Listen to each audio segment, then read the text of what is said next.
Hi hello guys, ഇവിടെ അടിപൊളി ഒരു സീൻ നടന്നുകൊണ്ടിരിക്കുകയാണ്. നമ്മുടെ കബീഷിന് ഇനി ജീവിതത്തിൽ വിശക്കില്ല, അത്രയും വലിയ തീറ്റയാണ് അവൻ പിടിച്ചോണ്ട്.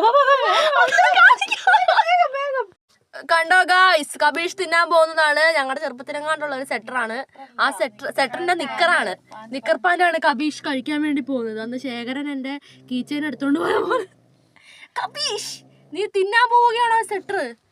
ഓനോ സെറ്റർ തരുന്നില്ല, ഓനോ സെറ്റർ തരുന്നില്ല. എന്റെ കുഞ്ഞെ, നീ ഉദ്ദേശിച്ച തീറ്റയല്ല അത്. തിന്നു തീർക്കുവാണോ? അതുമില്ല. ഇത്രയും വെള്ളം തിന്നാ കബീഷ് ആരാവോ? കുബീഷ് ആവോ? അയ്യോ അയ്യോ, സെറ്റർ വരയ്ക്കാൻ സമ്മതിക്കില്ല. അയ്യോ പൂജ.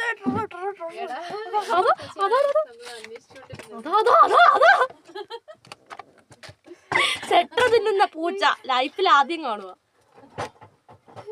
ഇതെന്താ സൂത്രം നിങ്ങൾക്ക് മനസ്സിലായോ? വേറെ ഒന്നുമില്ല. മിയു പോയിട്ടൊരു ഓന്തിനെ പിടിച്ചോണ്ട് വന്നു. അത് ഈ സെറ്ററിൽ കൊണ്ടിട്ടു. അപ്പോൾ നമ്മുടെ ഓറിയോ ആണ് അത് എടുത്തോണ്ട് പോയത്.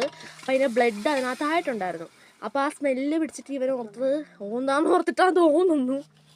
നമ്മുടെ ശേഖരൻകുട്ടി അന്ന് എൻ്റെ ടീച്ചർ ഇങ്ങനെ എടുത്തുകൊണ്ട് പോയിട്ടുണ്ടായിരുന്നു. അപ്പോൾ അതാണ് ഗൈസ് നമുക്ക് തോന്നുന്നത്. എന്തായാലും നല്ല ഫണ്ണി ആയിട്ടുണ്ട്. ഇനി അവനതെങ്ങനെ വിഴുങ്ങി എന്താവും ഗായ്സ്. അങ്ങനെ നമ്മുടെ സെറ്റർ കഴിക്കാനാവാതെ കബീച്ച് തോറ്റു കൊടുത്ത് എൻ്റെ മടിയിൽ വന്ന് വിശ്രമത്തിലാണ്. നമുക്കിപ്പോൾ പറയാം സെറ്റർ കഴിച്ചതിന് ശേഷം കബീച്ച് ആരായാലും ഞാൻ ചിന്നൻ്റെ ഓച്ചിന് സെറ്റർ എന്ത് കണ്ടു സെറ്റർ കിടക്കുന്നത് എവിടെയാന്ന്.